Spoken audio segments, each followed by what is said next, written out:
Hi everyone, I'm back for part 2. So this is the finished book and it's all dry, it's all completely set, and I'm really happy with how that's looking. So now we need to add colour. There's two ways that you can do it. You can either water down some paint really well using a large paintbrush, just brush all the very watery paint all over your piece. Or you can use sprays, and I'm going to use some sprays.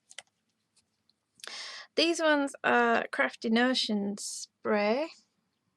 You can use any sort of spray. Does not have to be Crafty Notion sprays. And these ones have got mica in them, so they're going to be shiny. You can get mica all over. You can get it's called Perfect Pearls, otherwise it's called mica. But these ones come already done. So I've got a variety of colours, and these are not expensive at all. I got them on sale. I don't know if they actually make these particular brand anymore, but they had some fantastic colours. I know the lady who ran and owned Crafty Notions unfortunately passed away, so I'm not entirely sure if they still do anything. I think they carried on. But I've got a selection of colours out. I've got blue, purple, green, bronze, gold, and a matte white. Now the matte white spray is basically just watered down paint in a spray bottle. So you can put watered down paint in a spray. Just make sure that it's not too thick, so test it often. So I'm gonna choose I really like this green, but I'm not entirely sure that it's gonna go with the lilac, and I really like the lilac, so I think I'm going to put the lilac aside, and I'm going to use blueberry, possibly the plum. I'm not sure about plum. Let's see what colour plum is. Plum is actually a blue, so that's fine. So I'm going to go for blue, green, gold, bronze, and if I don't like it I can spray a bit of white on to dilute it a bit. So I'm going to put that really nice lilac away. Okay, what I need is some kitchen roll or a cloth if you like to reuse, in case I get anywhere that I don't like what's happened. I can mop it up. And I've got a spray with just water in. So let's start. I'm just going to give it a quick spritz with just water, and that'll help everything flow. And I really want my darkest colour to go on the outside, and I think that's going to be the Midnight Blueberry. So let's see. Maybe this is why they stopped making these. No worries, if you've got a spray that doesn't spray, pull the top off another one, put it on, and quite often it will work. That's not working either. Let's try it back on that one.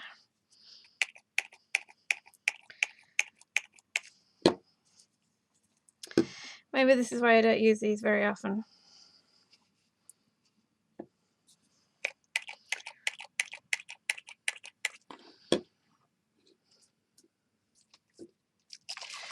Okay, let's try the green. There we go, the green works. That's what we want. Kind of. It's fine, we can work around it. So I'm going to take a big brush and some water.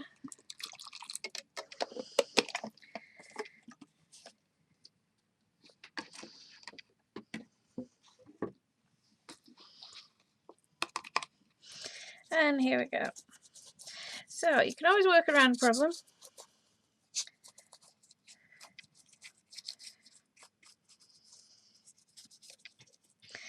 Spread that out. Let's get it moving. Get it rolling, get it dripping. I want it to go in all the crevices.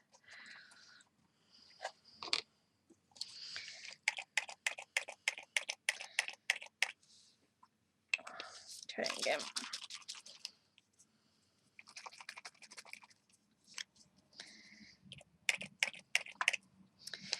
Now, let's see. We know the green top works. If the green one doesn't work on the blue, yeah, that's the blue's top. That's fine. So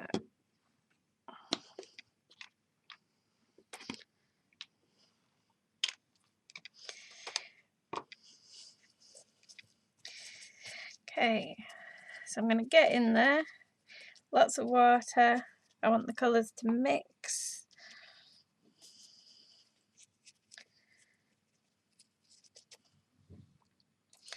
I want to get all the colour into all the little nooks and crannies and crevices. Let's get this bit of this darker blue getting in there.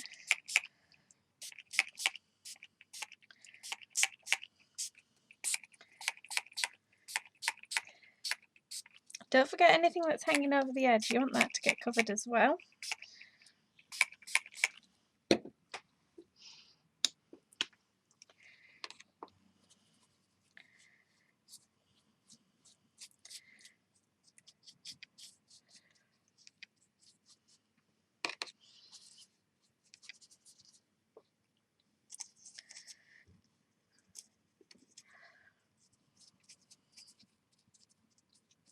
And now I've started spraying it, you can see all the detail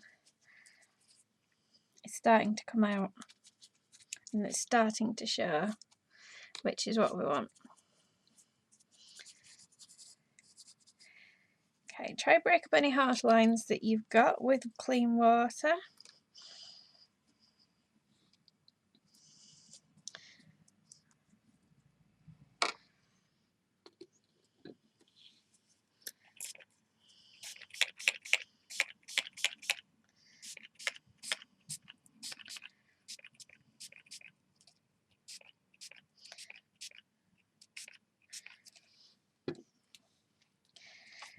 And this is really running out, so I'm going to let it slide about and drip about and make sure I've got the spine, because I can see here there's a big chunk of colour missing off the spine. This is going to look great when it dries.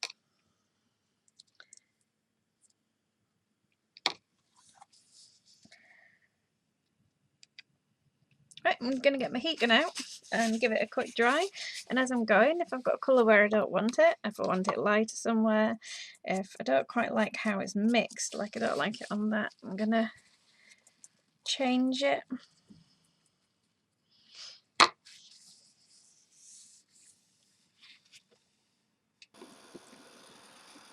I think I want it to be a bit darker on the outside edge, so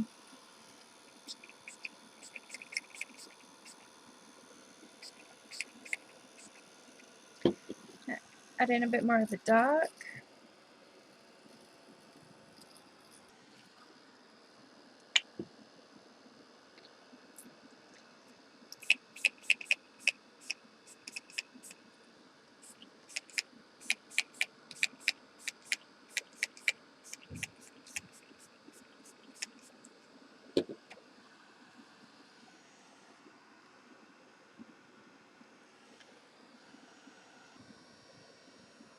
I'm really liking how this is coming out now. And on the inside, I opened it up on a blank page, so my overspray I can pick up.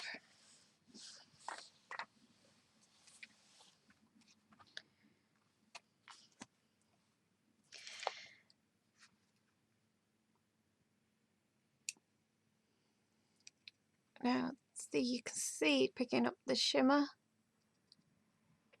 So this one is going to shimmer naturally on its own. Look at the shimmer in that button. And it's going to be quite hard for me to show you on camera, but it is really shimmery because these mica sprays are really nice. So I'm really liking the way it's going, but I think I want to add a bit of a bronze to it now So see if we can get this bronze working. Now the bronze one just adds mica, doesn't really add colour.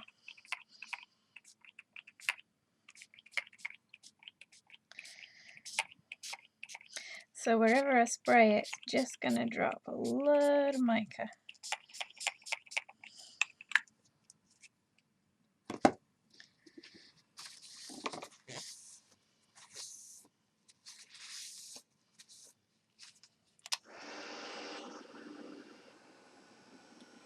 Okay, this is mostly dry now. So I'll show you where I'm at. And well, I'm just finishing off drying it up the edges. What I'm going to do next is I need to bring the detail back, because we've lost, although we've gained quite a lot of the fine detail, we've also lost a lot of the detail in the process.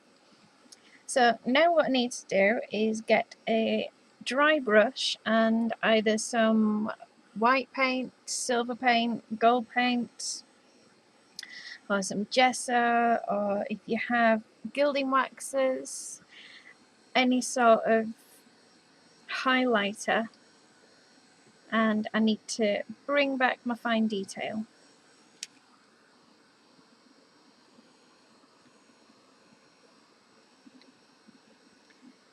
I've got a couple of stubborn bits that are taking a while to dry, so I'm going to dry that off camera, clean up my table, and I'll be back with a dry brush.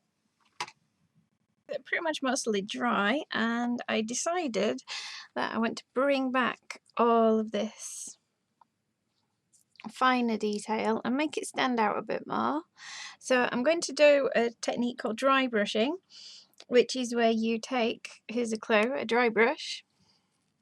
So it's completely dry, it's not wet at all, and your paint of choice and a tissue. So to dry brush, I'm not dipping my whole brush into the paint. What I'm doing is I'm dipping the tip in to get about that much, and then I'm knocking that back like this and dabbing a bit off. So I've got a mostly dry brush, and then when I go over and highlight, you will see that she starts to appear. Now this is a dye-based ink that I used, so it is tinting my white a little bit green and blue. That's fine, I can work around that. See how she comes alive.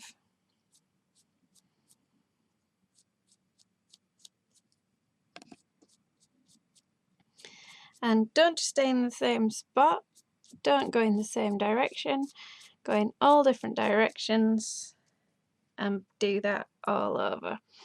So if you see here, I'm going to bring this lace back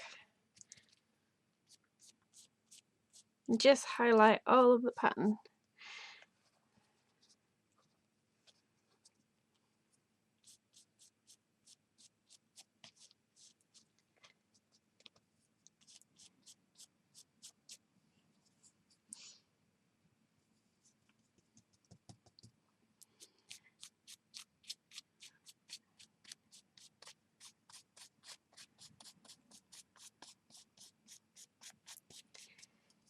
So you're aiming to catch the edges of the raised surfaces.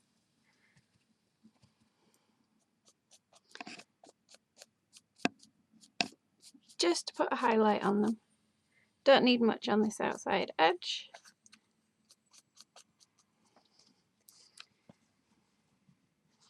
So I'll fast forward while I'm doing this, and then I'll show you my end piece.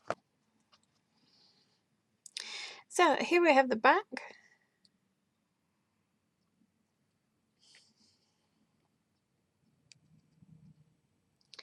And you can see the highlights coming off really nicely, and it's just bringing out all that detail, including that little cog has appeared that was there. The lace is now coming through, and you can't really see it, but it is super, there we go, super shiny, just in places. So there we are the back, and there we are the front.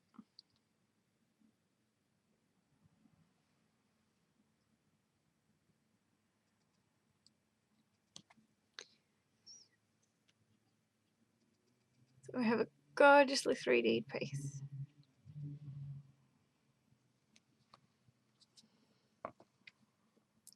So I hope you've enjoyed this class.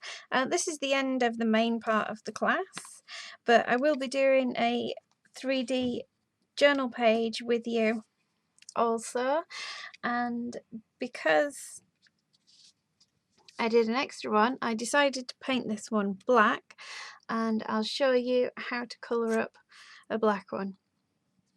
So this will be an extra bonus video for you, and you have a journal bonus video as well coming up later in the week. Thanks for watching. Bye.